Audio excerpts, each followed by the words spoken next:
Ladies and gentlemen, a very good evening to you. Welcome to the JobServe Community Stadium for the Colchester United 2025-2026 season ticket holders fans forum. Delighted to see so many of you here. Now, for as long as I can remember, Colchester United has always had a very close relationship with its fans, really tight, really close-knit, and that is demonstrated by the presence of the three gentlemen behind me who are going to spend a bit of time the very busy working days with you this evening. So with that in mind, please do give it up for head coach Danny Cowley, his assistant Nicky Cowley, and to start things off, the club owner Robbie Cowling.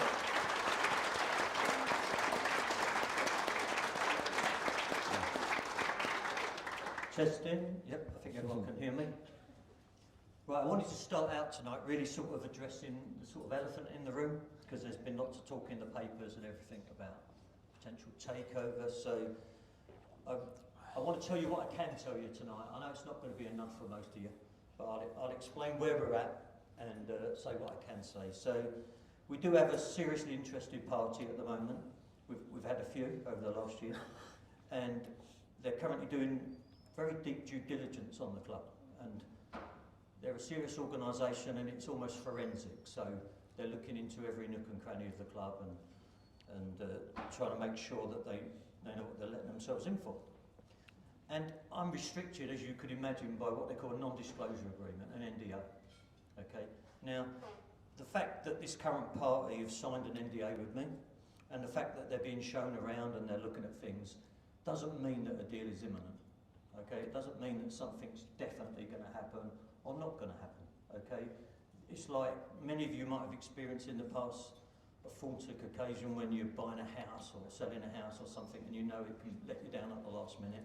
And this is like that on steroids. Okay, so this is much more intense than that, and it could fall through at any moment. Okay, so I'm looking to make sure I'm doing the best thing. So let me just explain what my objective was. I've explained this several times before, but when I set out to sell the club, I had two objectives. One was to find the best possible owners I could for the club. Okay, and the other one was to pass the club over in its best possible condition. That were the two objectives I set out with. Okay, so Mitchell Reese, you might have heard of Mitchell Reese. He's an American guy. He's been helping me to sell the club. He's been leading that process, and he's done a fantastic job. There's a lot of things good about Colchester United. Okay, we're an extremely attractive club for a lot of reasons. We're close to London. We've got an excellent academy. We've got good facilities. We've got a fantastic foundation. So there's a lot of things good about us, okay? And we have attracted some very good interest, okay? So along in the recent year, I've had 3 serious bids for the club, okay? I think a lot of people were aware of one previously from a Brazilian organisation, okay, consortium. And of the 3 bids, it was never for me about getting the biggest bid. So the people that I'm looking at going to, they won't be paying me the most out of the 3. In fact, it was the lowest out of the 3. But the reason I've gone down there is because if I can get it over the line, I think they're going to be fantastic owners for the club. So that's if we can do it. There's a long way to go. And if I don't get these ones over the line, I'll eventually get somebody else over that's going to be able to take the club on a lot better than I can, a lot further than I can. Okay. So, as I say, with Mitchell, when he started, I set a really high bar of what I wanted for another owner in terms of what they were serious about the club. They had to be serious about the academy. They had to be serious about our foundation, and I wanted them to have then the enthusiasm and the drive and the resources available to them that they can take it further than I can. Else, what's the point? Okay, what is the point? So the way I put it is, I know over the 20 years I've had it, we haven't had lots of success on the pitch. Okay, but if I can hand it on to somebody that does really well, I'm putting that down as an assist. Okay, I won the penalty or across the ball, whatever that might be. So, other than that, as you might expect from me, I've got things very tightly controlled. What you're hearing are just rumours. Okay, it's speculative. Most of it's inaccurate, and it's unhelpful. Okay, so I know you've got a lot of questions you want to ask me, and I'm probably not going to answer any of them, okay, other than what I'm telling you now. There's things I can't say, and it's right that I don't say it. But as I say, if you really want a new owner that's going to have renewed energy, the resources available on to take the club where you all want it to go, and I want to claim that assist, then please be patient, and as soon as I can share something solid, I will do. But nothing is definite until it's signed and definite. So I'm sorry if that's killed a lot of tonight's questions, but I just hope you can appreciate that's the best update I can give you all. Okay, thanks.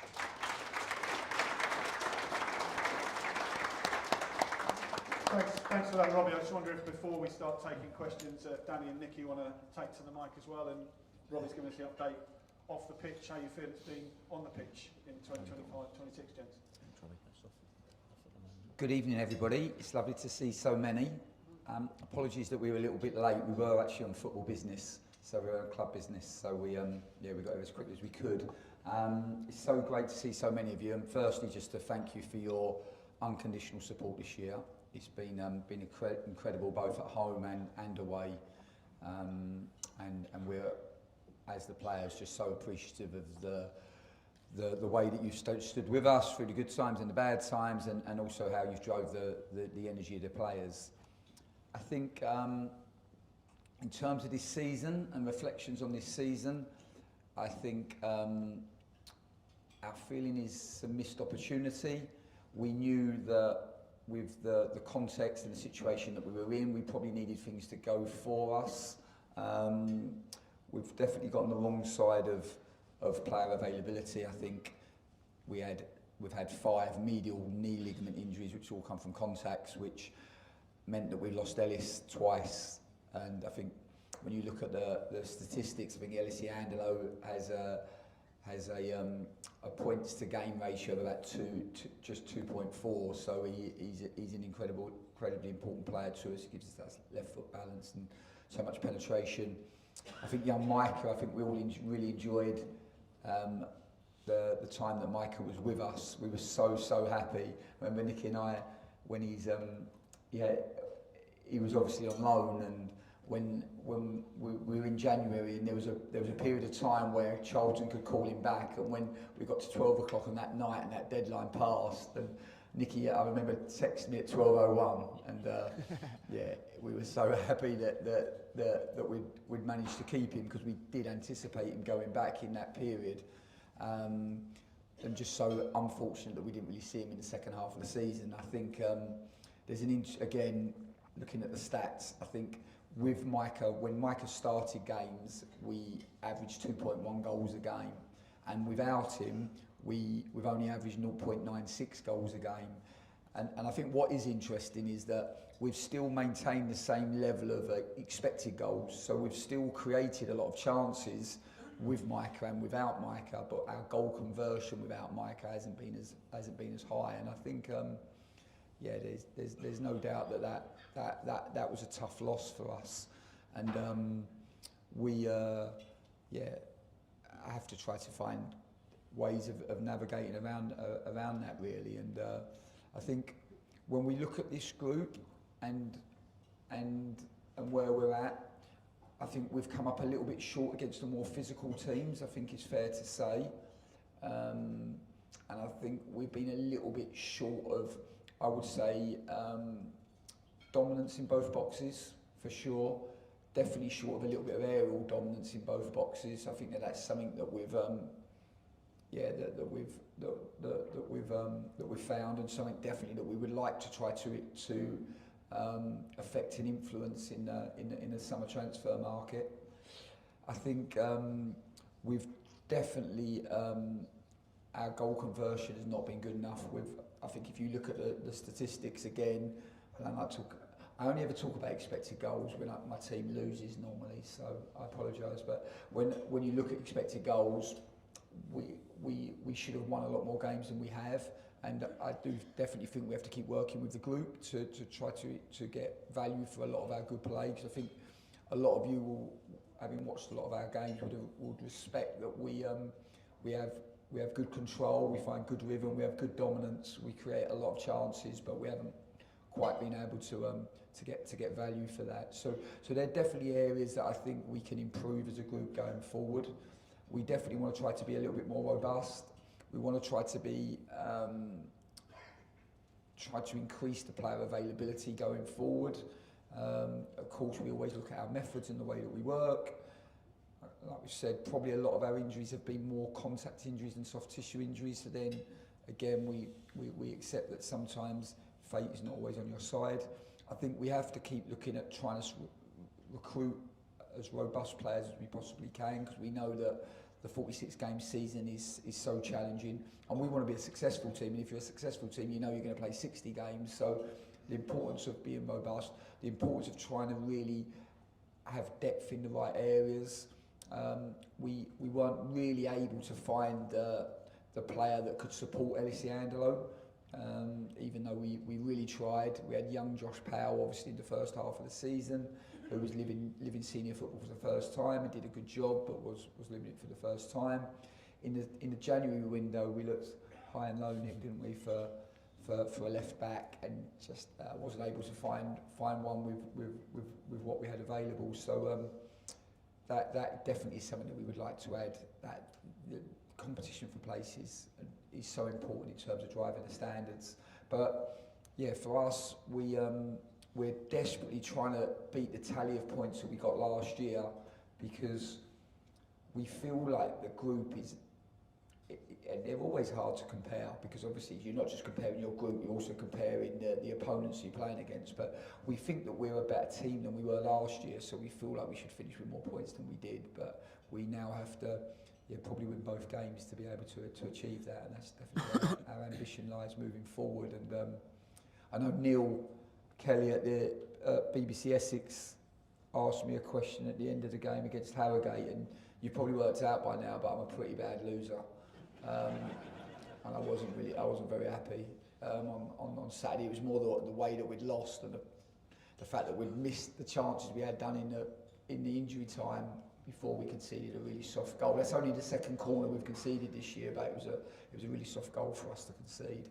And he did say to me that Harrogate were fighting for their lives, which I think he was just baiting me really, but I did bite on it, because we genuinely are fighting for our lives every single day. And we were disappointed on Saturday, but we're really super motivated to respond on Saturday against Notts County and give you a good send off to our home campaign, and then back that up with a positive result at Cheltenham the following Saturday. Nicky, anything to add? Never easy going second, is it? Well, I'm used to it, Danny. No, I can only really echo Danny's words, to be honest. I would summarise the season from my perspective as just being a bit frustrating, and what could have been, I guess, is something that's at the forefront of my mind. And yeah, maybe we have been a bit unfortunate with the availability of players, and I think that we've all seen that we've played some of our best football with our best 11 available. And yeah, moving forward, it's to try to improve the quality of depth that we've got in order for us to sustain our levels, because you never want to feel too dependent on the few players, because we all know that, as well as us, all the other teams as well, they suffer injuries and have their own problems. So yeah, just to be able to overcome those challenges. But I would like to think back on some of our best performances over the course of the season, and particularly games like Chesterfield at home, where we scored 6. I thought we played some fantastic football, and it really did feel like when we got into our groove and when we was playing that fast, attacking, high energy football, that we were seeing the type of team that we want you guys to see on a more regular basis here. And I guess that sets us up nicely for the challenge moving forward. It's interesting you mentioned the Chesterfield game. I went on holiday the day after that. The first shirt I saw was a Chesterfield shirt. I'm not kidding. Really? I was straight over to it. Right, over to you. Obviously, this is your opportunity to get your questions forward. Don't be shy. There's no such thing as a bad question. My goodness, I've asked several in my career, probably to these gents on the receiving end as well. So just put your hand nice and high in the air, and I will hand the mic over to you. Get the step count up. Go for it, sir. That's really for Danny, really. My name's Chris Coe, and it's probably one of the best games I've seen for several years. I know I'm getting older and memory goes, but the Swindon game is my favourite game, and there's a reason. I think my first game I ever saw Colchester play was actually back in the early 50s. I misspoke that we drew 1-1, and I missed both goals because I couldn't. I'm very young and I looked the wrong way. But the question is, Swindon over the years have always had good attacking sides, and I've never seen. I know we've had several players sent off for both sides against Swindon. They're pretty, like there was this time, but we've had it in other games since we've been here. One was actually when we lost 2 players. We played with 9 men. And we got a draw. But the Swindon play, probably got the reserves as well. They play similar to Colchester, in my view, over the years. Have always had good games. It's the likes of, what can I now say, Bromley, Crawley, Barrow, these more physical sides that undo us. And you made a point after the Bromley game that we've got to change our style. Will that mean doing away with some of the real beautiful football, flowing football we can do when we play against the right side? The Swindon wanted to win that. That was a game that they never got a foothold. We were over them like a rash. But are we going to start changing our style of football and adapt slightly for the coming season in our style? I think that's a good question. I think it was really interesting. In the lead up to the Swindon game, everybody kept telling me that our win ratio against Swindon here is really good. But then they then did counter it, because whenever you speak to Colchester supporters, it's never just positive. They always find a negative slant to it. So quite quickly they said, but Accrington we're terrible against, and we always lose against Accrington. But thankfully we managed to beat both. But I think we've definitely struggled against the more physical and direct teams in this league. Our ambition is always to defend early and to press aggressively. Obviously, the more direct teams don't allow you to do that.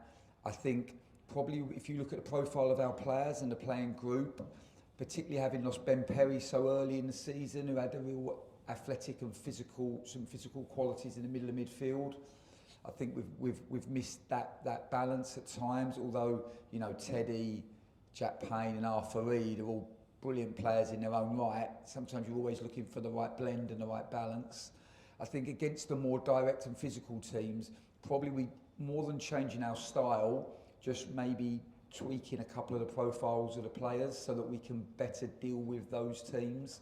I think what we all know in League Two is that nearly 90% of goals in League Two are scored from either set pieces or transition. Now, we're really good at transition. I think we're really good at stopping transition first and foremost. We don't concede too many goals in transition. We're also, with the athleticism and pace that we have in the group, really good at scoring in transition. Set pieces, we did a piece with the players today actually, so we are, believe it or not, in the top 3 in every statistic for attacking corners. So in terms of the number we've had, in terms of the quality of the delivery, because we've got, with Jack Payne and Arthur Reid in particular, got really good delivery. I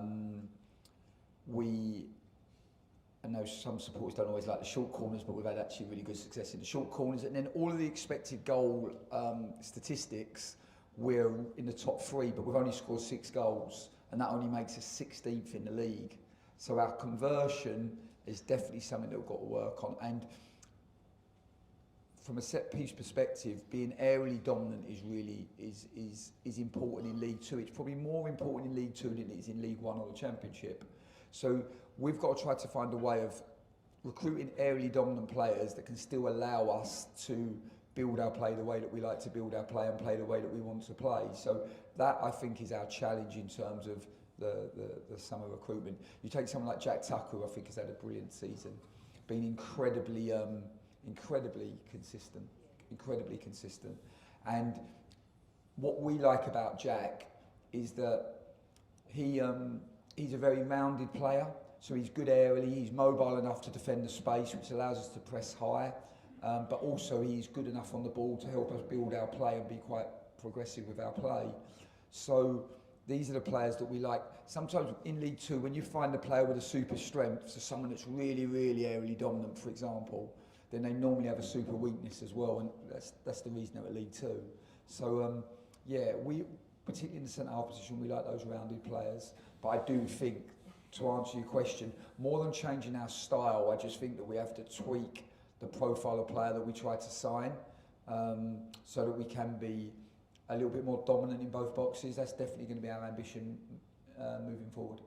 A round of applause. 1950 as well. That's some support. Sorry, that is some support. Let's head over to different tables. Hello. Apparently the live stream's quite dark. Is there any chance of putting some light on the stage? The live stream's quite dark. I didn't do my hair this evening. Easy. Yeah, go for it. Evening all. I've just got two questions. The first one I'll say, the elephant in the room, if you like. I know you've spoken about the takeover going through, but I think all fans, both here and across the board, are obviously worried about the fact that we could potentially lose Danny and Nicky. Is this something, hopefully, when the takeover goes through, you'll be looking to push to potentially knowing about how good the pair are and how much of an asset they are to the club? Yeah, that was also a question from. That was also a question from a season ticket holder in E7 to both Danny and Nicky.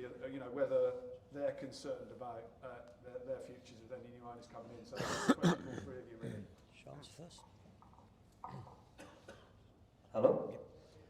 Okay, so from the very start of this, talking to these individuals that I'm talking to at the moment, I've been extremely open with Danny and Nicky, and you can never give any assurances. So once the new owners come in and they buy the club, I know from experience that they're going to have to spend considerable money on running the club. They're going to have lots of demands from people like yourselves that want them to do well. So it's going to be their decisions what they do. Of course, I've explained to them how hard these guys have worked, what they've managed to do, and how popular they are with yourselves. So they're ticking a lot of boxes, but I can't make any guarantees as to what they are going to do. Okay, like I say, I've tried to bring on someone that I believe is going to be really pro-academy, but I can't guarantee they'll stick with the academy and they'll stick with Cat 2. That ultimately will come down to them. I've tried to pick people that I know are going to be very pro the foundation, but there's no guarantee. So I personally can't force them, and if the sale relied on it, I'm not going to put something in the contract.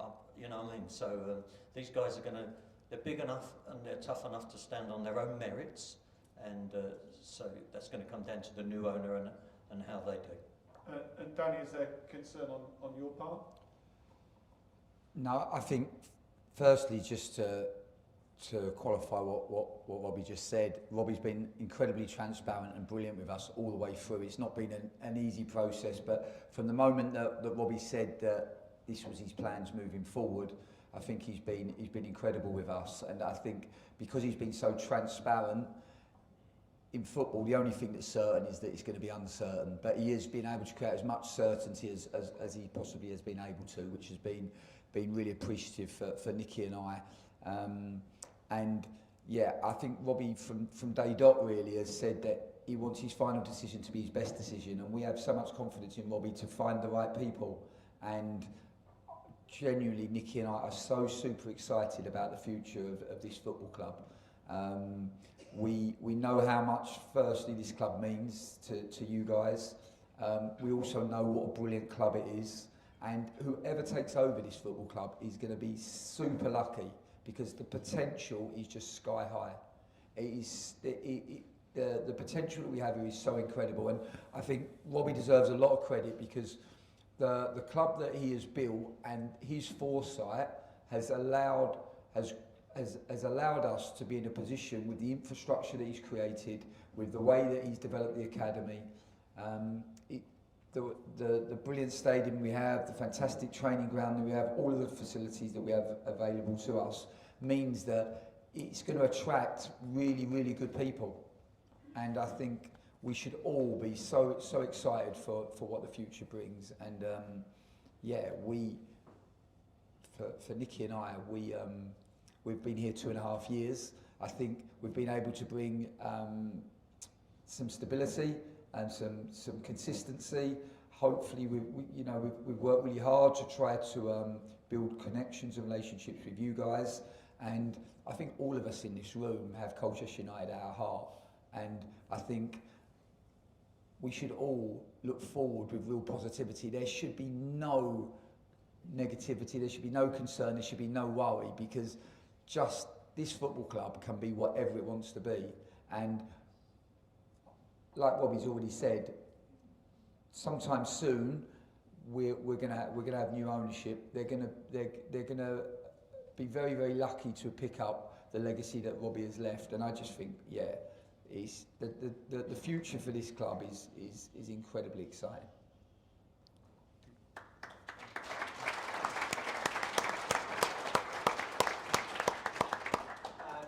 Secondly, it's from a friend of mine. He's looking to renew his season ticket. He wants to move from the East Stand to the South Stand, but due to the obviously great initiative you brought out with the early bird loyalty, if you had it for more than 2 years, you get the discount. But he's finding that to move from the East Stand to the South Stand, all those discounts and loyalty stuff is lost. It's not able to be done. It is something the club will look to be able to rectify, so we can move. And obviously, he wants to look at it, it's not to his seat, it's the club his loyalty belongs. Yeah, I would suggest for a question like that, it's best he just emails that in and we can deal with things like that on an individual business basis, sorry. I mean, as I say, I think that was a good offer from the club this year, so that some people that, what we're trying to do,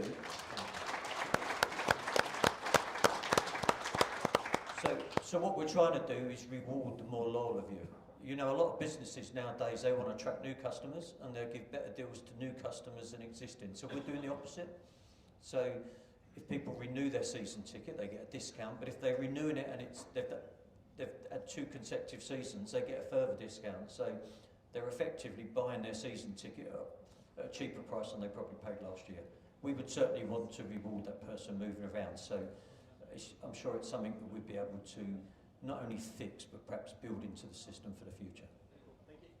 Okay, thank you. There were a few more hands up. Feel free, hand nice and high. I will come back to you. I just want to get the step going up. Sorry, let's come over here. Here we go. Lady in a wonderful coloured top. Here we are. Go for it. I didn't need to walk over it. Yes, Danny, Nicky. My name's Marilyn. We walk around, all the way round before the games and everything like that. My concern this year, same I think as last year, is that we had such a poor start. We only got 1 win in the first 10 games. That's a worry, I expect, for all of us here. Is it a worry for you too? Because we're playing catch up for the rest of the season. I didn't hear the question. Yes, we were really disappointed with the number of points that we picked up in that period, and probably just to reinforce some of the points that we previously made. Unfortunately, we picked up some injuries in pre-season to key players, and I think that also we were adding players into our squad as the window was coming to an end. So as a consequence of players joining the group, they were still getting up to speed with our style of play, you know, building the relationships between certain players and units, and yeah, unfortunately that unfolded in us not getting the amount of points that we'd like to have got in that period. I think it's something that also we have to look at, because Danny and I both pointed out earlier this week that it was similar the season before as well, when we first arrived. So, you know, in any division, getting off to a good start is so important. So yeah, I can see why you've raised that concern, and yeah, it's a good point to bring up, because it's something that we've definitely got to try and focus on next season to get off to that good start at the beginning of the campaign. Okay, and just behind you as well. Hiya. Ignoring the elephant in the room, are Danny and Nicky aware of what the budget's going to look like next year and how that compares to the current season? Do you mean to answer that?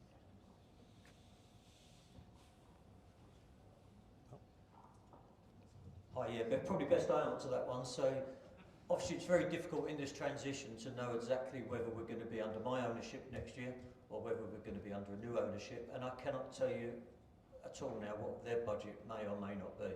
So we've already had the conversation. we've set and agreed our budget for next season, and that's what we're working to at the moment.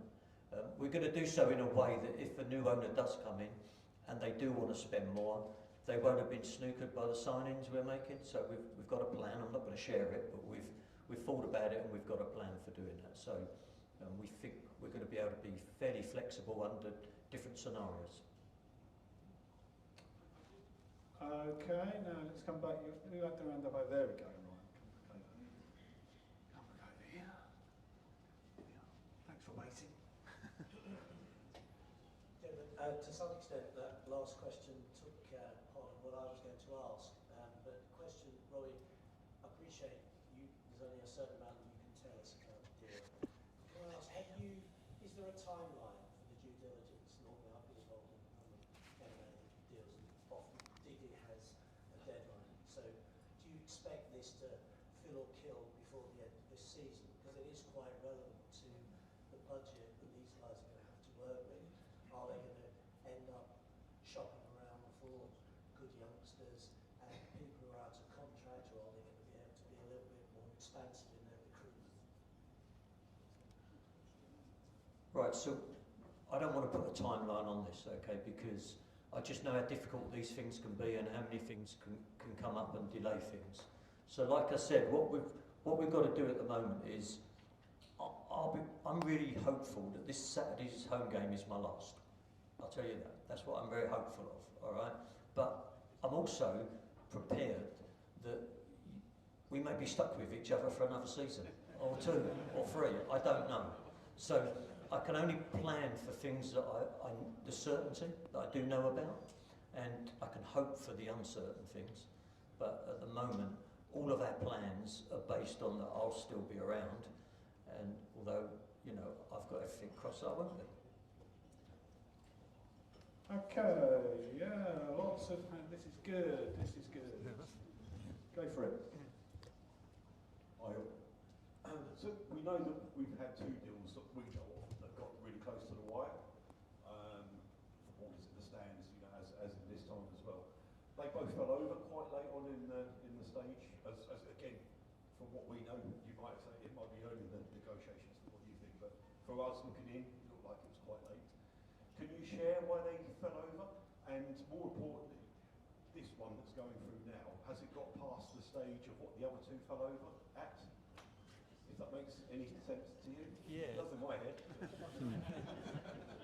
Yeah, I recognise someone that's fishing when they're fishing, okay. Well, let's start with the first one, Tim Foley, okay. Tim was a really good guy, okay, and he was trying to put a consortium together, and I had some assurances early on that there was a depth to that consortium that would allow him to take the club on further than I could. He never managed to get that together. So once I found out there wasn't the depth of finances available, I pulled the plug. Okay, I could have took the money. I could have been gone and got where I wanted to get to, but it wouldn't have been the right thing for the club, so I didn't do it. In terms of the Brazilian consortium, it didn't get anywhere near as far as you might think. Okay, they were serious. They did put forward a bid. It was greater than the bid that I'm moving forward with, but I just feel that I could, and they exceeded my initial expectation. The sort of what I explained to Mitchell Riso wanted, they were beyond that, they were better than that, and they're going to buy a club in the EFL and they're going to do really well, okay, and I believe potentially I can do better than that. So that's about all I can tell you really, but you just don't believe what you read, honestly. There's people with rumours, with gossip. I just don't tell people things, so I don't know how anyone can say they know it. I keep things tight to my chest. Can you? There was another question about whether the current negotiation is further down the line. Can you say anything on that, Robbie, at all or not? No, I can't. I just don't want to tempt fate and stand where anything is on this deal at the moment compared to the Tim Foley one. It's further than the Brazilians because that one was nowhere near what anyone thinks it was at. Okay, so. They were serious, but I identified early on that I wanted to go down a different pathway. Okay, more hands up. Go for it. Hello. What areas in the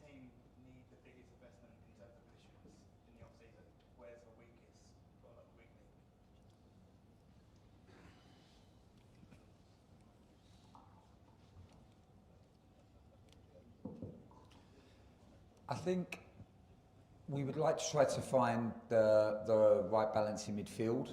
With obviously Ben Perry's going to feel like a new signing for us. It was great to see. He was actually training yesterday, Nick, wasn't he? Yeah, He's just increased his workload now and is now doing ball work, and he's looking in really good shape. So that's a real positive. I think we always like to have enough left footers in our group. We always like right footed, left footed balance for the way that we want to play. I've alluded to already the how we've missed Elsie Angelo this year, and I do think when I look from last year to this year, when I compare the squads, I think it's quite unfair on this year's group to compare it with Elsie Angelo in, because he just hasn't played anywhere near as much as he played last year.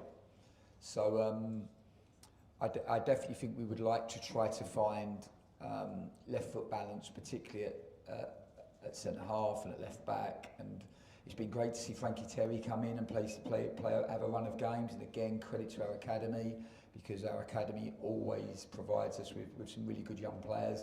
You've probably seen a lot of our young ones now out on loan at the moment in the conference, the National League South. And it's for quite a period I stopped buying the non-league news. I used to always buy the non-league news. When I managed Concord Rangers and Braintree, literally my favourite pastime was Sunday morning. This was before social media existed. I would get to the news agents, I would buy the non-league news, and I would pick up all the results and read all the articles. Well, I've gone back to doing that now because we've got so many good young ones that are out playing, and Kean Connolly at Dagenham and Redbridge, Max Jolliffe and Ronnie Harvey at Salisbury. Frankie Edwards has had a brilliant season at Hornchurch, who I think if they win their last game of the season and Worthing don't win, will get promoted to the National League, which is incredible. Nicky and I both played for Hornchurch in our careers. Young Milton Onnies at Hornchurch now as well. So we're doing really well with our young players. I think, going back to your question, number 1 and number 9 always define you. They're always the most important parts of recruitment, for sure. I think looking at us defensively this year, our defensive record is right up there. Would have got us in a good position in the playoffs. I think we've conceded too many goals from wide free kicks. That's definitely an area. We have the best record in the league from defending corners, even including Saturday's goal. But from defending wide free kicks, it's never been a problem for our teams in the past. But this year there's been some challenge, so there's definitely some work for us to do in that area. And again, that will come down to some intelligent recruitment. I think talked about being a little bit more aerially dominant as a group. I think that will help. And yeah, the number 9 position, of course, is an area. We have Sampson coming out of contract, although obviously we're in a strong position in terms of that. We have we will have compensation due to us if and when he does leave. We obviously hope that he stays. But yeah, in the number 9 position, we only really have young Jaden, who is contracted with us for next year. So that is a big area that we need to try to get right. We've seen this year, I think, last year we had Lyle Taylor, who I think was a brilliant signing for us and did a great job. This year we signed Micah in Beak, and I don't think many people knew of Micah. I remember when we signed him on deadline day, I'm not sure that it was you were that excited, but I think you quite quickly saw what we saw in him and why we waited for so long. And just going back to your question, really, in terms of our starts to the season, and I agree, in both seasons the first 10 games have stopped us getting promoted, for sure. And I suppose you'll look at a club like MK Don, they will do all of their work really early. They will be first in the queue. They will be able to sign their first choices straight away at the beginning of as soon as the summer window opens. We have a choice. We can sign a certain level of player at that time, and then they're with us all pre-season, and there is definitely some benefits from that. But also we can probably sign a higher level of player potentially later in the window that maybe wasn't available to us in June, maybe not even July, but become available to us in August. And you're always trying to make the right calls, really, because there is one school of thought that if you sign early, then you can get the players in, and you can, that you get them on method. They start understanding your game idea, like Nicky has already said. They build relationships and partnerships, and that can definitely work for sure. But then you know, you miss out on a boy like Micah. So you're always trying to find the right balance, and sometimes timing is everything, and it's sometimes you don't always have to control, and that's just the truth. You wish you did, because you know what you want to do. You want to sign the best player in June, and you want to have all pre-season to really attack, so you can get on the training pitch and you can work. 'Cause it's the only period in the season where you get 6 weeks on the grass with the players to really develop and improve, because you'll all know once the season starts and the games come Saturday and they come Tuesday and they come Saturday, the work that we do is more with off-field coaching really than on-field coaching, because you just don't have, the players just don't have the capacity physically to be able to continue go on the grass when the games are coming so quickly. So yeah, I think the 9 position is definitely something that we need to really target. We have some good young players as well that will attract interest. Of course, always at Colchester, everybody knows we have an incredible conveyor belt of young players. We have to keep trying to do smart business. We never want to lose our best players. You never want us to lose our best players. But there's always an optimum time to sell, to be able to find the next best one. So yeah, all of these things I think are decisions that we have to make moving forward. People think that, you know, really when the January transfer window closed, from February the 1st we're thinking towards the summer. That's just how it works. And if you wait till February the 2nd, you're a day behind it. You're a day behind other well-organised clubs. So yeah, it's always for us to be really proactive in our pursuit of signing the very best players that are available to us. Probably the toughest bit, Danny, is when we have to be really patient towards the end of the summer window whilst we're waiting for some of those clubs to let their players come out to us on loan. You know, I think that Jamie McDonald would have hardly featured, for example, in the first 10 games of the previous season. We all know what he went on and added to the team. Likewise, Micah Bick would have made his debut coming on as sub Accrington Stanley when we were well into the season, and it does take the young players who come to us on loan time as well to settle, adjust, get used to us, get used to their new surroundings, build their confidence, get their rhythm in training.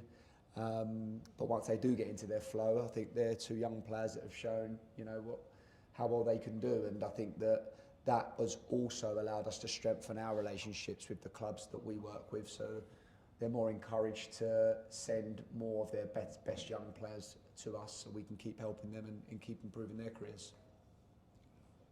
Okay.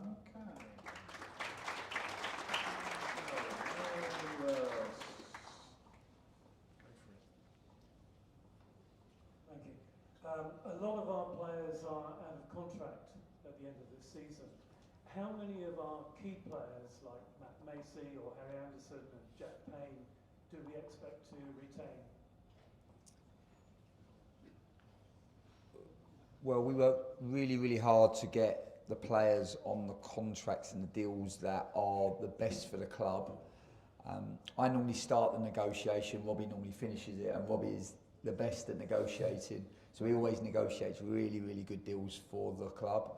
And the power and the of Robbie's negotiation always means that we're in a good position to make that decision. So even when you may see players coming out of contract, Robbie will have always put an option onto those contracts, which is in the club's favour. So we are probably in a stronger position than maybe you anticipate, because you may see some players that are coming out of contract, but there is an option that is in our favour, that we have the opportunity to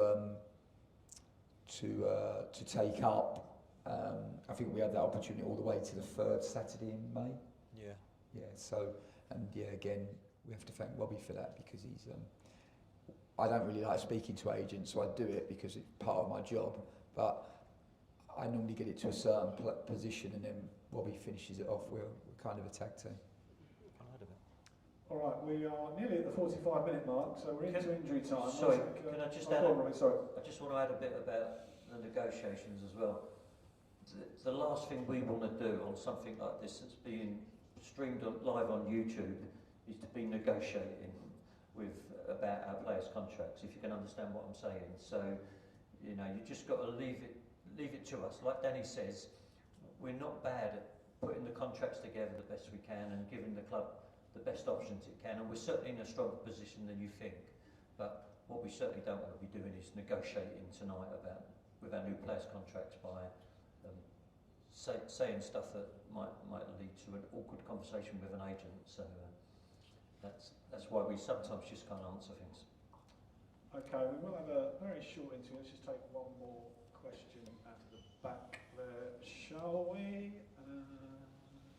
Do bear with. I will try and speed up. Take it away. I'd like to say thank you to everybody associated with Colchester United Football Club for what you do throughout the year, and to wish the club obviously all the best. We are fortunate in Colchester to have the only Football League side in Essex. We should recognise and appreciate that. I'd also like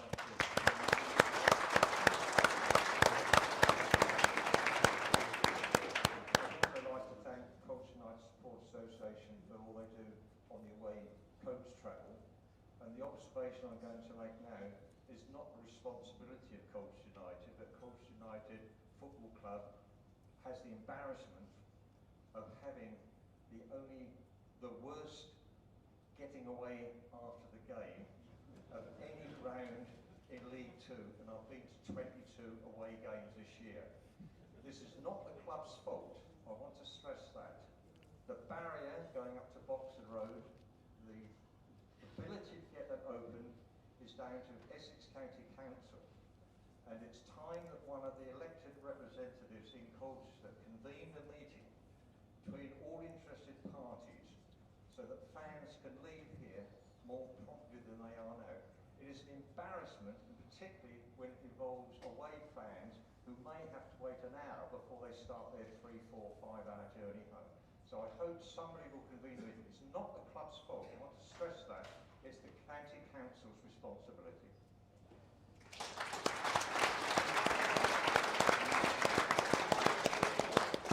Did you want to say anything on that, Robbie, about trying to prompt exit after an inevitable 3 points for the U's on Saturday afternoons? Listen, I blame the politicians. I don't know who was MP at the time this stadium was put in, but anyway. We are working hard. We've been dealing with a long time to try to sort the getting out of the stadium. It's always been a problem. The biggest problem we've got was the roundabout, which was hard to get away once they put the new traffic coming up from the town. Now that we've got the traffic that all parks illegally for all the new retail stuff that's gone on, that's made it even worse. So it is a challenge. We are talking about politicians. Pat Cox at the moment, we're talking to her. Pam Cox, and she's been extremely good and helpful. So we are hoping that can be resolved. I did meet with the council and with Pam to explain that I was selling the club and that I would be gone. Okay, I'd be taking whatever money I got for it and I'd be long gone, but they're going to be left with whoever I found. And you can look at football ownership and you can see the very top end, your Ryan Reynolds, okay, and you can also see some really poor ends. And so it really matters to this city and its council and its MP as to who takes the club on. It's really important to them. So I've tried to encourage them to get as involved as they can and solving some of the issues we have. But so far they have made zero progress on any of it. But let's hope they do better. Thank you, Robbie. Okay, ladies and gentlemen, we'll have a quick comfort break and reconvene in about 15 minutes, half time. Thank you.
Okay, ladies and gentlemen, welcome back to the 2025-26 Colchester United Season Ticket Holders Fans Forum. And once more, a welcome back to head coach Danny Cowley, assistant Nicky Cowley, and club owner Robbie Cowling. And hello to everybody listening on the Colchester United and watching on the Colchester United YouTube stream as well. Do all give that a like, please, good folk of Colchester United. Right, we pick up where we left off with your questions. There are still a few hands up, so feel free. As I mentioned earlier, there's no such thing as a daft question. They're here for you to answer your questions, all part of Colchester United and their transparency and openness with supporters. So fire away. You've been working recently without a director of football or sporting director or whatever it's called, without a head of recruitment. I just wondered whether you're anxious to see those positions filled as quickly as possible, or whether you're actually happier working without that layer above you. I think we've worked with different infrastructures really. I think we've worked with sporting directors, and sporting directors, if they're good, can be really, really good. We really enjoyed working with Dimitri when we first arrived here. I think another model for League Two clubs is to have really good heads of department. So you have a really good head of recruitment, you have a really good head of analysis, you have a really good head of medical, head of academy. And then because of their experience and their skill set and their competence, then you don't always then need the sporting director. Obviously the sporting director is a model that's used at right at the top level, and you can understand why, with the sort of size of their organisations and the amount of staff that they have. But yeah, we always have the open mind. For us, it's always to work with good people, and I'm not too caught up with titles. I say to Robbie a lot that I think everybody in our football club should be a scout, because the players are our best scouts, fact, because they play right up against the opponent. And if I want to sign a centre forward, I always ask my centre halves, how did you find him? What was he like? Tough? And I think they give you really good feedback. I think all of our coaches should be scouts. So, you know, for us, whenever I ask James McFarlane or Joe Dunn or Elliot Ward about their teams and their games, I always ask about the opponents, and was there anyone that you really liked? Is there anyone that should be on our radar? So I think when you're a lower league club, I definitely think you have to, it's a job and a half, and you have to have more than one hat. So yeah, I just like really good people that have the club's best interests at heart. And I don't like the fact that the head coach, the assistant head coach, the 21s coach, I just think we're all coaches, and we all have a responsibility as coaches. I know it's only a small thing, but when Nicky and I first arrived, we used to wear black tracksuits, and the academy used to wear blue tracksuits. So the coaching staff in the academy were blue, we were black, and I just thought, no, I didn't like that. I thought we should all be one colour, because really, I expect Nicky, if there's an under-14 session and he's there to coach what's in front of him, and likewise, if the under-14s coach was with us at the training ground on one day, then yeah, for him to coach what's in front of him as well. So yeah, I just like really good staff that have the club's best interests at heart and wholeheartedly want the best for Colchester United. And just talking on backroom staff, there's a question for Robbie that's been emailed in from Alan Cornell, who says, we seem to have lost a few members of staff this season. Has it been more than previous seasons? That's on. Sorry, is it? Yeah, obviously it's a shame Aaron's not here to maybe say which staff and where he thinks. I know people think there's a problem with the people that are leaving and staff are leaving. I don't see it that way. I think that if you get your recruitment process right at Colchester United, you're going to attract good people. But we know where we are in the food chain. So we are going to lose staff. And when you're losing staff and they're going to places like Arsenal and Chelsea and they're moving further up the pyramid, that sort of is a tick box that you recruited good people in the first place. So I know some people think there's an issue with staff leaving. I don't think it's any different than normal. There is often churn, as there will be. sort of had this way that I work, that just about everyone at Colchester United wants to be somewhere else, okay? And so they should, all right? I know we love Danny and Nicky being here, but if the chance come along for them to manage West Ham in the Premiership, I'm sure they would take it, and I would really wish them well on their way, you know. So you want ambitious people, you want your players to strive to move up the league, and it's no different with the staff we get. We attract good staff, we train them well, and they then attract jobs higher up the pyramid that can often afford to pay them more. So I'm not sure where the problem is. I know the Gazette here tonight? Is anyone in from the Gazette? I know they recently decided to do 2 stories on a groundsman going. I didn't understand what was all that about. I really didn't understand why that deserved any column inches whatsoever. Okay, so that wasn't a problem of the club, that was a problem with that groundsman had. So staff had moved on. Those that have moved on, I really wish them well. They've been great staff for us in the time they've been here. They do a good job for us, and I wish them well when they move on. So, and then we look to attract the next good ones in. So that's what Colchester is about as a club, really. We know where we are in the food chain. We really want to attract good staff, and we want to help them on their careers and be proud of them when they go forward. Okay, any more questions from the floor? Yeah, back over here, take it away. Question for Danny and Nicky. How many phone calls have you had this season from the PGMOL after games? And what does that conversation come to? I know you've got to be careful what you say, but I would appreciate if you could let us know what is said.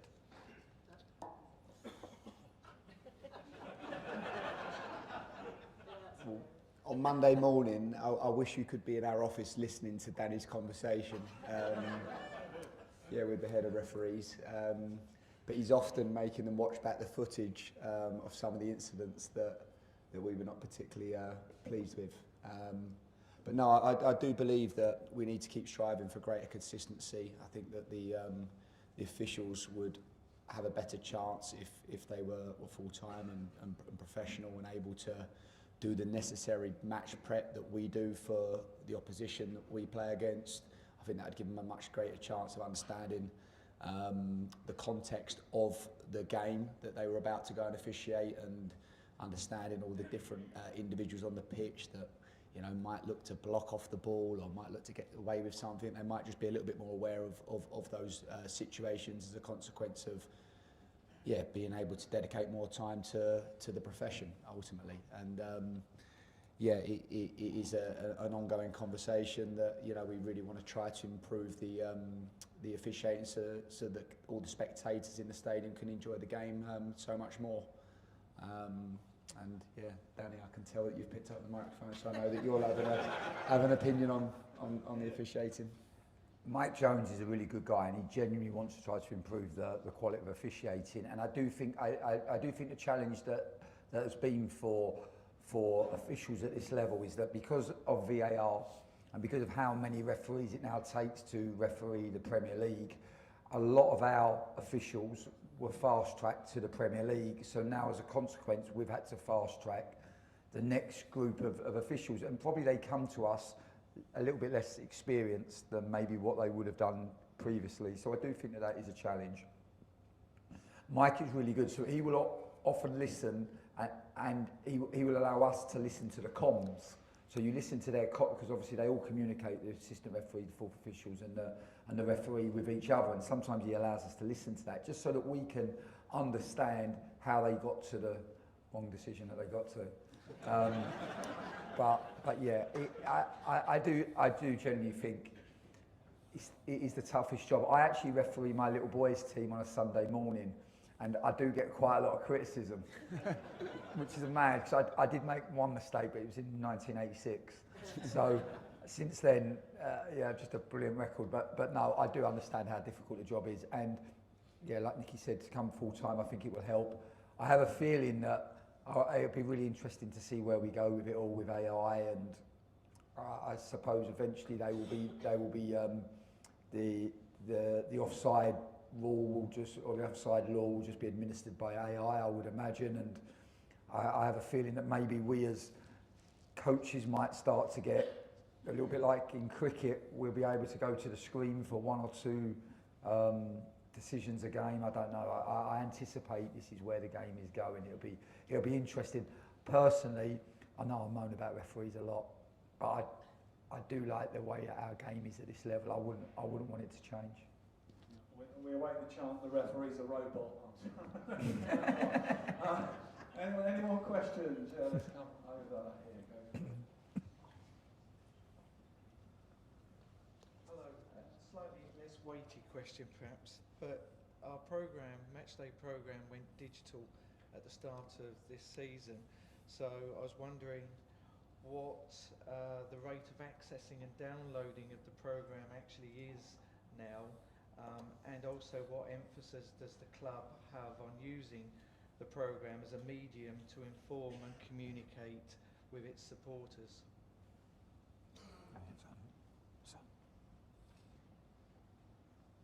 Yes, the programme gets very well downloaded.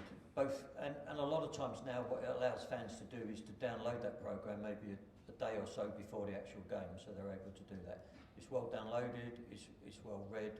Sometimes it's viewed online as well on the viewer that we created.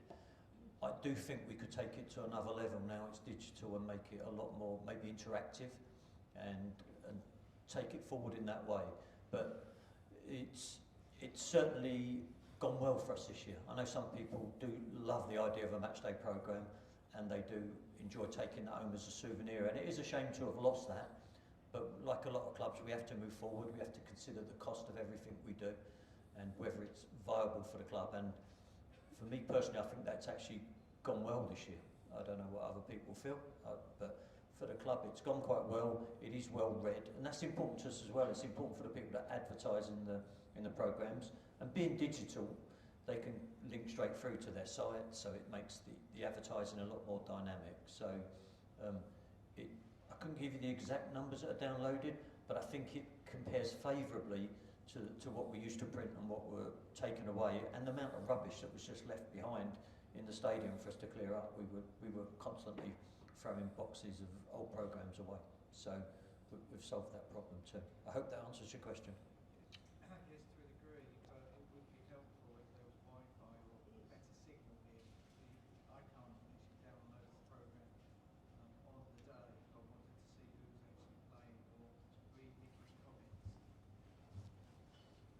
Sorry, I didn't hear that very well. There's a question about, I think you wanted to download the programme on the day on site in the stadium, and there wasn't any Wi-Fi, so you couldn't read, you couldn't arrive at the stadium and get the info. Yeah, so obviously there's some Wi-Fi, and in areas like this you can normally get the Wi-Fi. If you're elsewhere, we are looking to improve on that. We have got some plans how we can improve the Wi-Fi. Obviously there's the different connections, but when a lot of people are connected, I don't wish to be critical though, but if you're coming every week and you haven't got a signal, I wonder why you don't download it beforehand, because we do make it available the day before. So that's what I would suggest as the answer to that. Okay, any more questions please? Do not be shy. Let's come over here. While we're on the subject of downloading, is there going to be an option for the new season tickets to be virtual tickets that we can put onto the phone this year? A lot of people are saying yes, they'd rather have that. I know obviously you're going to get people who want to keep the plastic card or whatever, but a lot of people would like the digital version as well.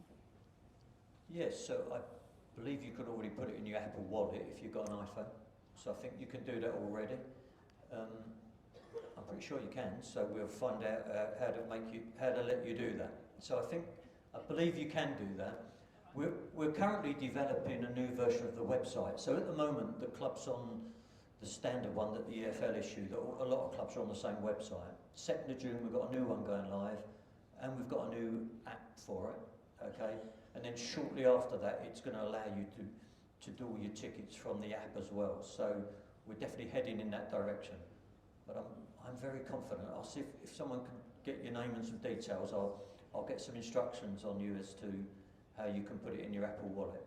But I believe you can do that. Just talking on the match day Robbie, I just wondered what you thought of the attendances this season. I've been doing a few number crunching throughout the year, but the numbers do, broadly speaking, the average is going up. You've been happy with the people you've got through the door, and there's obviously a bit more to do around the stadium as well now as well.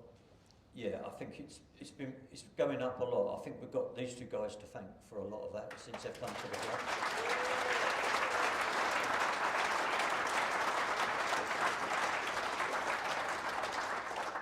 I also think if anyone goes in the family enclosure, what the foundation have done over there to make that really excellent for the kids and that come to the game. The fan base now at the club compared to when it was at Layer Road, because it was a big move to come here, but it's definitely a much younger fan base now. There's a lot of youngsters that come to the game, there's a lot of families come in, and I think that's what bodes well for the future of the club. Obviously there's a lot more around the stadium, but I think the point Bob Russell made is really important. It's such a pain getting away from the stadium that that's not good, and it really can sometimes spoil the whole day. As you say, they're waiting for a long time. I think as a club, we've got to do more to make it more attractive for people to stay behind what they can do after the game. So that's something that we've got to look at doing. But that does kill one thing. But yeah, the attendances have been good, the atmosphere's good, I think the football's good. So that's all going in the right direction. So, no, thank you everyone. Thank you for coming along and supporting the club.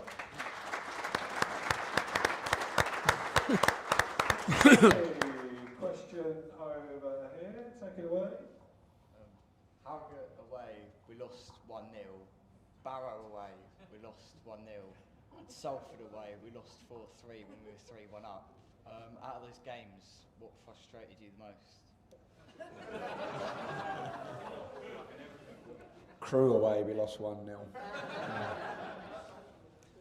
I wrote down this literally a couple of days ago because you're always looking for trends, and yeah, unfortunately, what Danny alluded to earlier, I felt that we were free-flowing in converting our goal-scoring opportunities when we had all of our players to choose from, and that's definitely dried up for sure.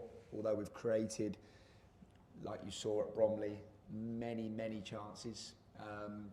We were guilty of not being ruthless or clinical enough, and it is something that we've tried to address. I think that not many sessions go by where we're working on converting from crossing situations or practicing extra finishing with the players and finishing off transitions, trying to think of every scenario you could finish from. Yeah, but unfortunately we've away from home got on the wrong side of a lot of close matches, and we've probably had an inability to be able to grind out results as often as we should in order for us to stay with that playoff group. And yeah, that's been ultimately what has defined us, and is why we found ourselves just short of joining the playoffs. So yeah, particularly frustrating. I think we're always looking to try to find ways of improving and work out the whys, and I totally understand the point and the question that you ask.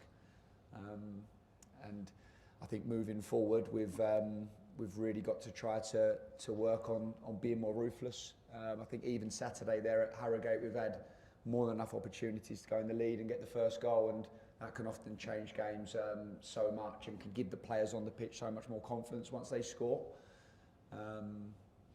I think definitely the first goal is so important for us, because when we have found the first goal, we've often found the second, because then naturally teams have to come out, and then we have that real pace and speed on transition to be able to exploit the space that they leave.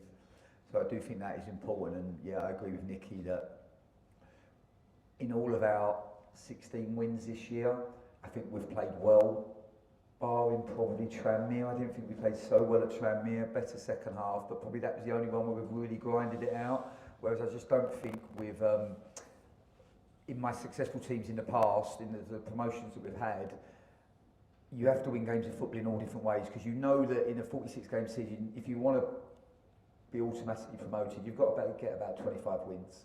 That will get you 75 points, then you'll pick up 10 points, 10 draws, you'll be on 85 points, and you'll be in and around the automatic promotion places. You're not going to play well at the top of your game 25 times. So you might play really well 15, 16, 17, 18 times, but then you've got to be able to grind and dig it out and show that kind of mettle that sometimes you have to do, and you have to be good at suffering, and probably sometimes your team, when you're not in free flow and you haven't got rhythm, you've got to suffer really well, and you've got to stick in there and stay in there, and then you find that little moment that allows you to win 1-0. And sometimes these are these are not always the most pleasing on the eye wins, the most aesthetic wins, but they're the most enjoyable ones. Okay, just we touched on this a bit in the first half, but we have had a message and a question come in from a fan who can't be with us tonight, from Martin Ainscoe. Asked this to Robbie or Danny, he says, so whoever. But given if recent speculation is to believe that the sale of the club is imminent, what, if any, contract negotiations have already taken place with those players that will be out of contract in the summer? For example, Jack Payne has gone on record stating he wants to stay, and given how successful he has been this season, he's bound to have attracted attention from clubs higher up the football pyramid. Also, is it a definite, looking at next season's squad, that the likes of Lisby and Tavidi will be off to Partridge New, given the interest in them in the recent transfer window, or does the sale of the club give hope that they might stay, especially as offers for both were rejected back in January, due in part because of a potential takeover which then didn't materialise? Do you want me to answer that? Yeah. Hello? Yep. I think we've sort of already answered that question, so it's really difficult for me to go much further, because I don't want to negotiate deals with players. I don't want to say that players are up for sale, because we're not going to get a very good price for them if we say they're up for sale when they're not. What I can explain to you is we did get very good offers for players in January, and as I said at the start of this meeting, I wanted to hand the club over in its best possible condition, and that wouldn't have been minus 2 of our best players. So a decision was made not to sell those players. So at the moment, if I'm going to, I can't say there'd be no circumstances where you wouldn't sell a player. I think you've got to feel for those 2 young men, okay, that I had offers for and didn't sell, because like I said earlier, they want to progress their career. It's not that they don't love Colchester, it's just that they've worked hard to build their career and they want to move on. So there comes a point in every player's, when you get an offer for players, where the right thing to do for everybody involved is to sell that player. So I can't guarantee we won't be selling players. We don't need to sell players. So it's going to sort of unfold how it does. There could be circumstance where the money that we would get for a player means that Danny and Nicky can use some of that money to help build the squad to go on, and so you wouldn't be making the club worse by selling the players, you would make it better. The problem we had in January is the offers we got were right at the end of the window, so had we have let those players go, there was no time to get replacements. So even though we suspected all along that there could be bids and we were ready, it's not just as simple as that. There's not players available at any moment to sign.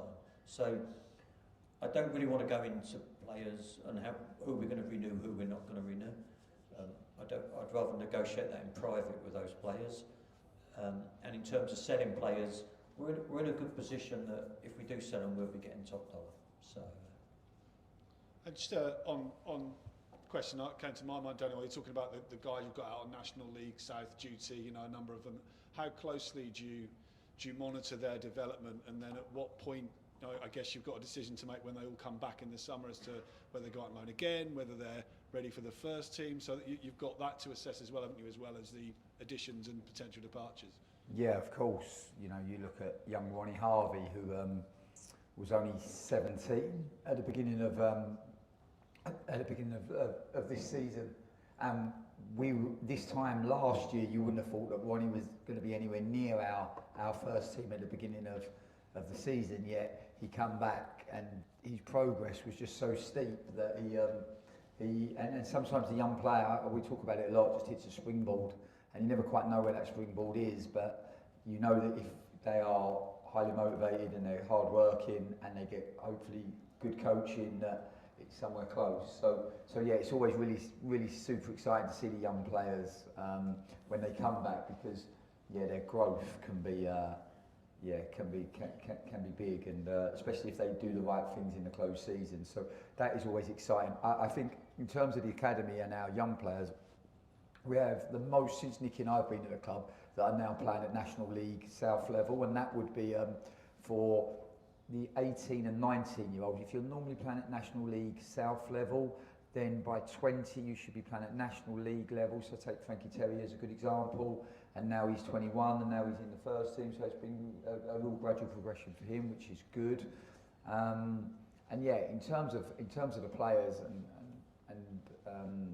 Robbie rightly said it's difficult for us to speak about individuals, but the ones that you love, we love. This is just a fact, right?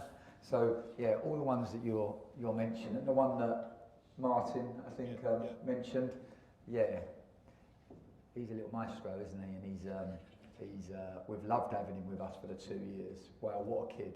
I mean, Jack is just a brilliant, brilliant boy.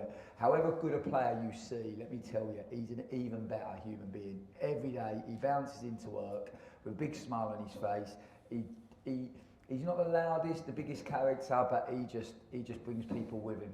He just brings people with him. And if you look at someone like Arthur Reed and the development that Arthur has made this season, because we think he's made so much progress, Arthur, the things that we used to really get into Arthur about, we're seeing so many big improvements, and it's not us, that's Jack. Jack has literally fostered him, I think, would probably be the best way I would call it, because he actually lives at Jack's house on a regular basis. Even though Jack has a newborn, or not so newborn now, a little bit older, but a toddler, he also has Arthur.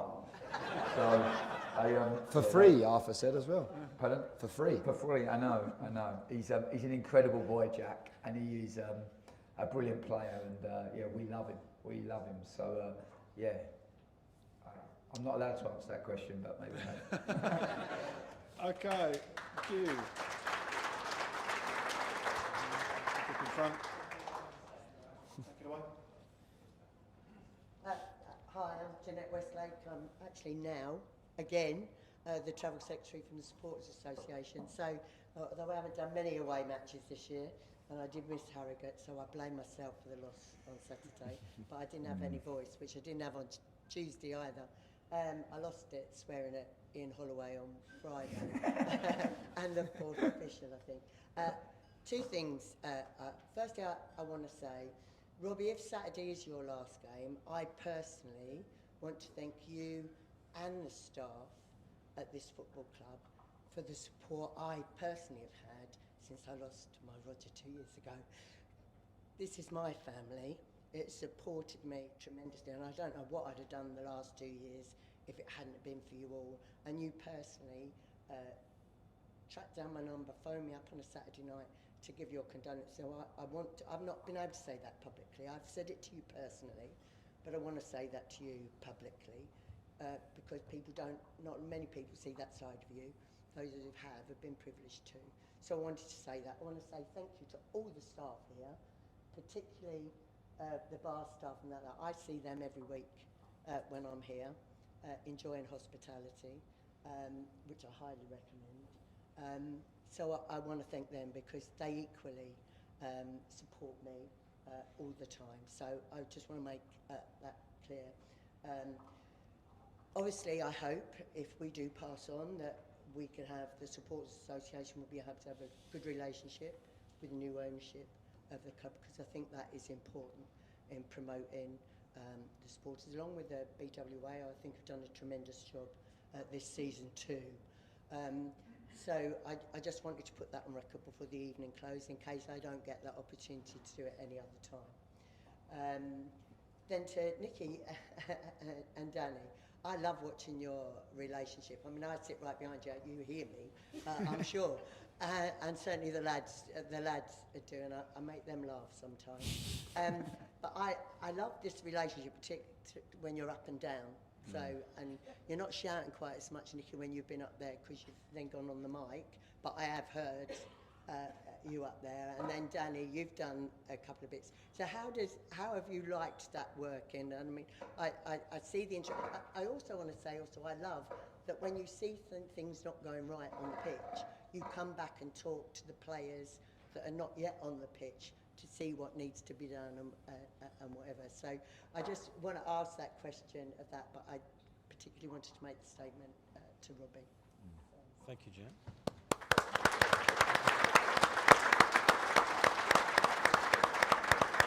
Thank you, Jimmy. Thank you. The up and down, how does that work? Who decides if they want to be in the stand and who's at the pitch? Is it very opposition? How does that work? Normally the referee. Depends who's suspended. So it'd be me up there on Saturday, unfortunately, after my booking at Harrogate. Yeah. I think it depends.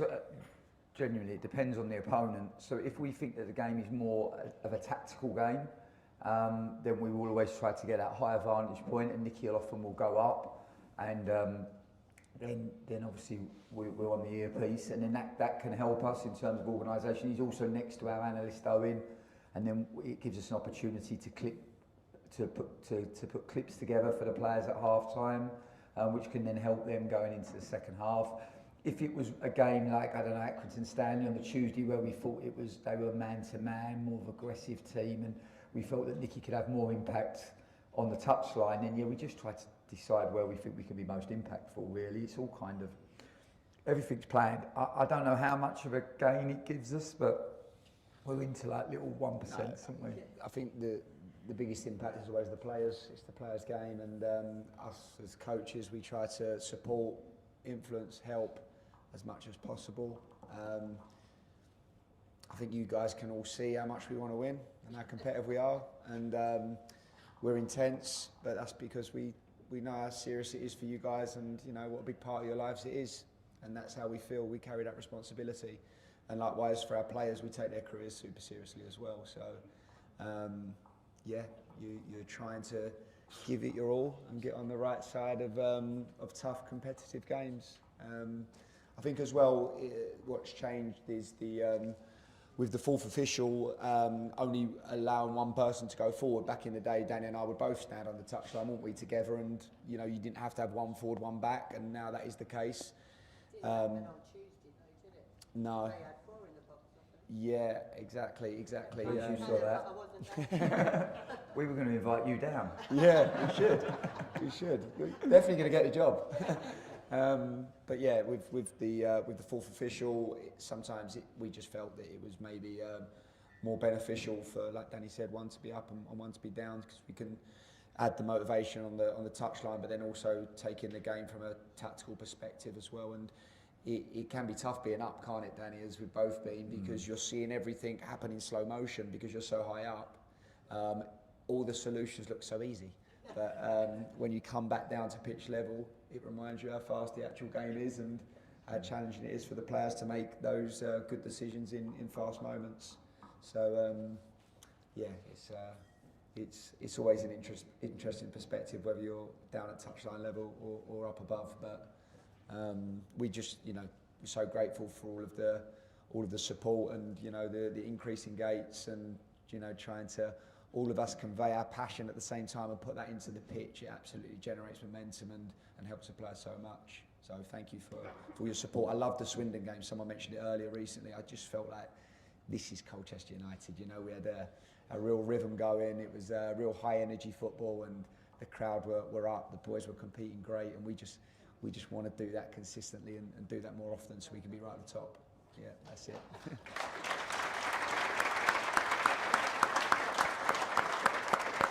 Okay, take it away, sir. It's one really for Nicky here. Cheltenham away, are you going to be in the gantry or not? Not very popular at Cheltenham, so hopefully I'll be inside the stadium. But yes, then I think that might be one where I'm best to be in the dugout. Sometimes as well, when you go away from home, the position of the gantry can be in amongst the away supporters, which it is at Cheltenham. And obviously, being a Colchester United supporter, you're not as you're not as welcomed to be with their fans. So I think it'd be best to stay dug outside this time. Okay, do we have any more? Oh, look, there's the hands up. I thought we were.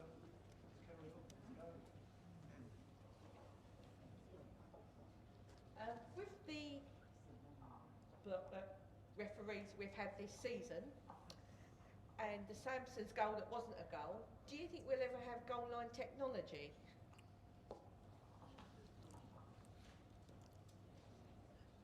I'm not sure about in League Two, because although you think it shouldn't be, goal line technology is actually quite an expensive bit of technology that's put in, so I'm not sure they can afford it in League Two.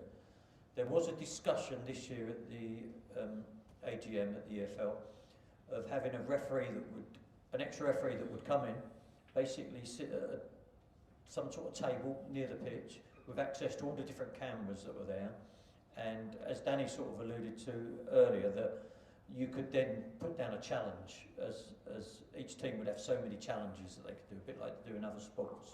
Okay, it was, they've put it to clubs, and clubs have come back quite, you know, overwhelmingly that they don't want to do that. So, like Danny said, he likes the game the way it is.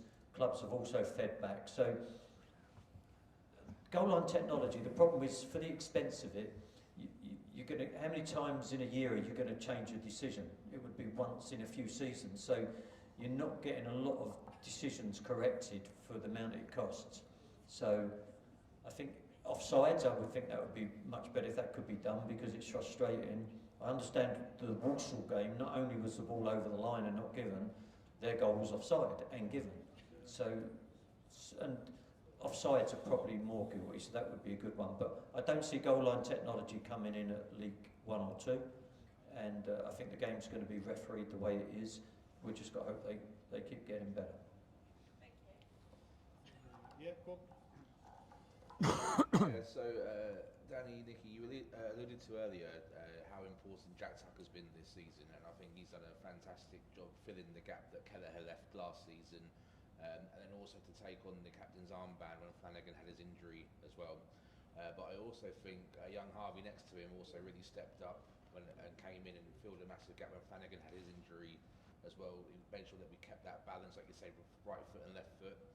My question is more around when you have a young lone player come in and do so well, what sort of conversations are had afterwards? Does it make it more difficult to then try and retain that player for the following season? Do they attract big suitors, or does the fact that you've given them so much playing time and nurturement and coach make it more appealing to them want to come back to the club if the offer is there? Yeah, no, I agree with you. I think Harvey Arujo had a really good season. It was super frustrating. We kind of lost him and Micah, didn't we? Chesterfield and then Newport back to back, and they were two big losses for sure. We really liked Harvey, left foot balance, really quick. We could be really aggressive. Him and Tux built a really good relationship, but also really good on the ball. Harvey, he was very composed, could find it through, could step in. So yeah, he really helped us with our ball progression.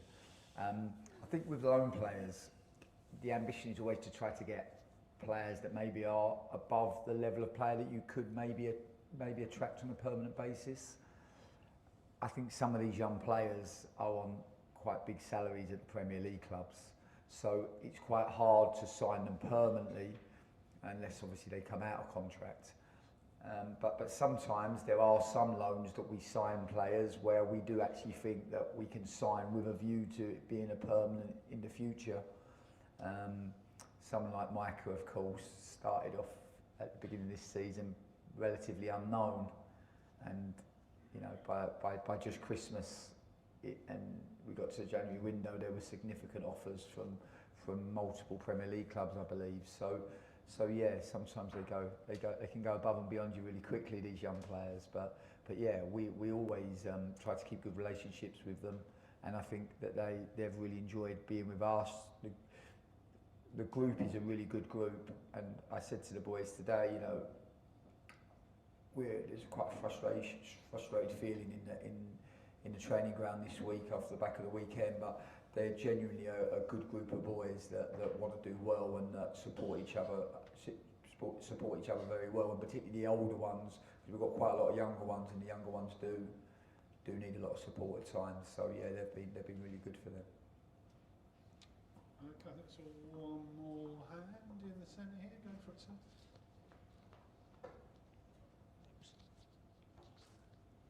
Hi. What are your thoughts on the stadium announcer saying the names twice when we all shout who. Now, is that the reason why Ian Holloway got sent off? And I like a bit of mind games, so can we carry on? Is that fun? yeah. It is a bit of fun. I do think it can cross a line where I think you're actually taking Michael out of the opposition players by saying some of that, because I think some of them are pretty well known that come on. So yeah, you're having a bit of fun, and all good. If everyone's enjoying it and nobody gets hurt, then great, long may it continue. But I do think you've got to be a little bit careful. You're not doing a team talk for the opposition by motivating them a little bit. Should have watched the Birmingham Wrexham play, because they did it every time a Wrexham player got a whole stadium. Boom. It was amazing. Okay, shall we take, we've got one more question at the bar. We'll make this the last one, because I'm sure we've all got lives to lead tomorrow. Okay, here we come. It's always the furthest away, isn't it? Right, here we go. Take it away, go for it. My question's to Danny. This season, I think Rob Hunt's ability to play in midfield has been my biggest sort of surprise. What player has surprised you the most, and why this year? Good question. I agree, Rob. Yeah. I agree. Rob is a really rounded footballer. He's probably a manager's player. Sometimes they're not always fans' favourites, but they do a lot of. He's a very well coached player. He's had a good upbringing at Brighton. He's got a really rounded skill set, and as a consequence, he's versatile. He plays a right back, left back, and yeah, I think some of his best performances for the club have been in midfield, for sure. I think, yeah, we thought Michael was really good. I remember day one of training, and it was like, oh my God, he's even better than we thought he was. And the players always give you feedback, especially on the younger ones. So if ever an under-21s or an under-18 player trained with the first team, the biggest endorsement is the players going, geez, he's good. And yeah, they were pretty impressed with Micah on day one, and then yeah, he's got so much to his game. I mean, I've managed for 17 years. I've been lucky enough to manage from the 9th tier to the Championship, and manage boys in the Championship that would have played in the Premier League. We'd have had Steve Mounier, who would have scored regularly 10 goals, I think, in the Premier League. Carlon Grant, who we sold for 20 million from Huddersfield to West Brom. And Mike is the best I've had. The best I've had. And in terms of his all-round game and his ceiling and his potential, yeah, he is super special. And it was literally, he's so excited to come into work, just to have an opportunity just to keep helping and adding to his game, because he's got a really big learning capacity. He's so yeah, open-minded, and it doesn't matter how well he does, it's almost the better he does, the harder he works. So yeah, I think yeah, we knew he was good. And again, it's interesting because we spoke about staff leaving, and Dave Hussey actually was a big part of that, who was here. And Nicky and I both have a good relationship with him. And Dave was the first one, you got to see this kid, he's really good. Just keep an eye on him, and that kind of encouraged us to watch him. And then yeah, obviously we did in detail, and yeah, it was yeah, we really enjoyed working with him. All right, ladies and gentlemen, we will leave it there. One more home game to come. Any final words?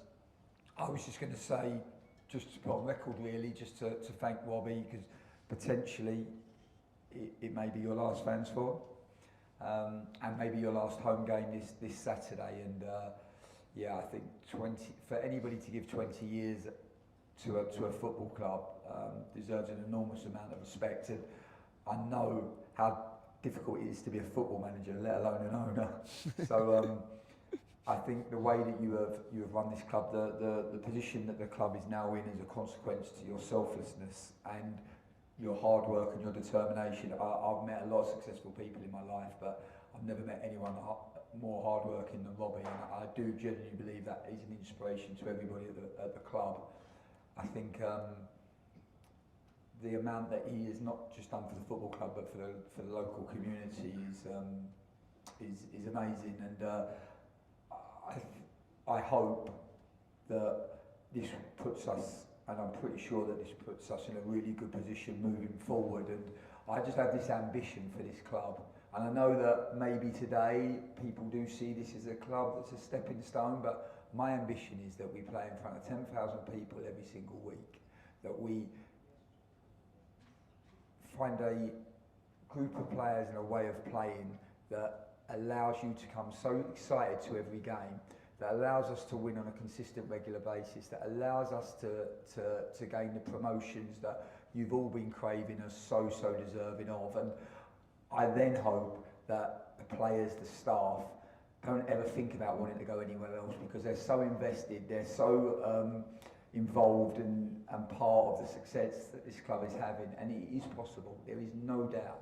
I say all the time, the worst thing you can ever do to human beings is ask them to do something they're not capable of doing, or say that they're capable of doing something that they can't, because you're just setting them up to fail. But I genuinely, I've never been I've never felt so committed to anything in my life. I know that this club can be successful, and I know that we can have so much fun moving forward. And I thank you so much for Robbie for bringing us here and the support that he's given us, for you guys for the way that you've supported. And yeah, I'm going to live the frustration of this season all summer, but also knowing that I think we have some really brighter tomorrows. Thank you, Danny. Thanks, Robbie.